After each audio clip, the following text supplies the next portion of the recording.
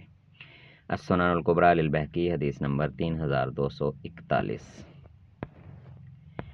سیدنا ابو سعید خدری رضی اللہ عنہ سے روایت ہے کہ رسول اللہ صلی اللہ علیہ وسلم نے فرمایا مردوں کی بہترین صفیں پہلی والی ہیں اور عورتوں کی بہترین صفیں آخری والی ہیں، اور مردوں کو حکم فرماتے تھے کہ سجدہ میں اپنی رانوں کو پیٹ سے جدا رکھیں، یعنی کہ خوب کھل کر سجدہ کریں، اور عورتوں کو حکم فرماتے تھے کہ خوب سمٹ کر سجدہ کریں، اور مردوں کو حکم دیتے تھے کہ تشہد میں بائیں پاؤں کو بچھا دیں اور دائیں کو کھڑا کریں، اور عورتوں کو 4 زانوں بیٹھنے کا حکم دیتے تھے، اور آپ نے فرمایا کہ اے عورتوں کی جماعت، نماز میں اپنی نظریں نہ اٹھاؤ تاکہ مردوں کے سطر پر نظر نہ پڑے۔ تو اس طرح کی حدیث اور بھی بڑی کتابوں میں بھی موجود ہیں کہ مردوں کے پاس بھی کپڑوں کی اتنی قلت تھی کہ عورتوں کو یہ اعلان کیا گیا تھا کہ آپ سجدے سے تھوڑی دیر بعد سر اٹھایا کریں تاکہ مرد سیدھے ہو کر بیٹھ جائیں یا کھڑے ہو جائیں اور ان کا لباس جو اپنی جگہ پہ آ جائے تو ان کے کھلے ہوئے جسم پر عورتوں کی نظر نہ پڑے، بے پردگی نہ ہو۔ تو یہاں سے ہم اندازہ کر سکتے ہیں کہ اس زمانے میں کیا حالات تھے جس کی وجہ سے یہ ساری تاکیدیں کی گئی تھیں کہ عورتیں سجدے سے سر بھی تھوڑا دیر سے اٹھائیں، اور عورتیں خود بھی اپنے کپڑے کی قلت کی وجہ سے اور کھلے ماحول میں نماز ادا کرنے کی وجہ سے نماز سمٹ کر ادا کریں۔ السنن الکبریٰ للبہقی حدیث نمبر 3242۔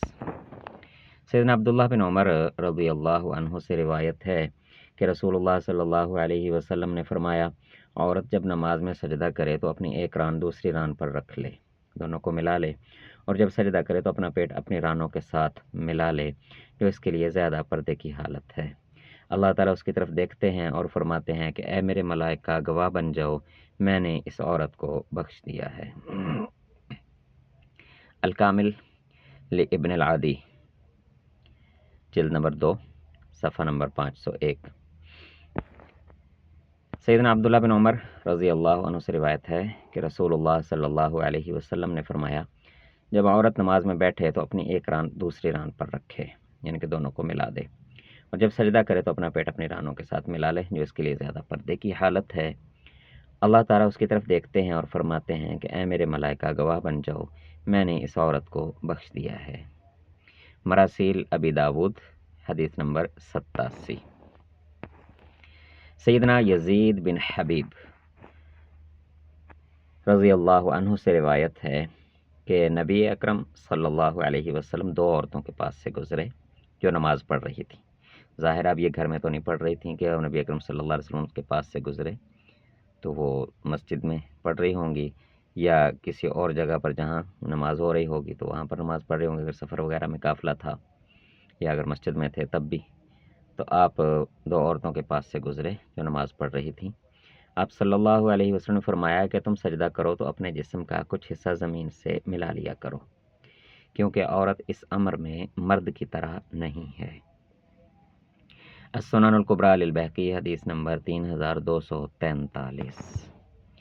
سیدنا یزید بن حبیب رضی اللہ عنہ سے روایت ہے کہ نبی اکرم صلی اللہ علیہ وسلم 2 عورتوں کے پاس سے گزرے جو نماز پڑھ رہی تھیں۔ آپ صلی اللہ علیہ وسلم نے فرمایا جب تم سجدہ کرو تو اپنے جسم کا کچھ حصہ زمین سے ملا لیا کرو، کیونکہ عورت اس امر میں مرد کی طرح نہیں ہے۔ تو اس میں ہمیں یہ چیز وضاحت کے ساتھ مل گئی کہ نبی اکرم صلی اللہ علیہ وسلم کے زمانے میں صحابیات جب کھلی جگہ پر نماز پڑھتی تھیں تو 2 وجوہات تھیں، ایک تو یہ ہے کہ کپڑے کی قلت، دوسرا یہ ہے کہ پردے کا اہتمام۔ تو اس وجہ سے ان کو اس بات کی تاکید کی گئی تھی کہ وہ نماز سمٹ کر ادا کیا کریں۔ تو صحابیات اسی طرح نماز ادا کیا کرتی تھیں۔ تو اکابر علماء کرام، ائمہ، فقہا، تو انہوں نے بھی یہی فرمایا ہے کہ مستحب بہتر یہی ہے کہ عورت سمٹ کر نماز ادا کرے۔ ہاں البتہ اب وہ مجبوریاں عورت کے ساتھ نہیں ہیں کہ کپڑوں کی کمی بھی نہیں ہے اور پردے میں نماز کا بھی اہتمام موجود ہے کہ پردے میں نماز ادا کرتی ہیں، تو یہاں ان کا اختیار ہے، مرضی ہے، اگر وہ مردوں کی طرح پڑھنا چاہیں تو پڑھ لیں۔ لیکن یہ ہے کہ جو صحابیات کی طرح نماز پڑھنے والی خواتین ہیں ان پر طعن و تشنیع نہ کی جائے، کیونکہ ان کا طریقہ بھی احادیث مبارکہ میں بیان ہوا ہے، نبی اکرم صلی اللہ علیہ وسلم کی تاکید سے ہی انہوں نے یہ طریقہ اختیار کیا تھا۔ السلام علیکم ورحمۃ اللہ۔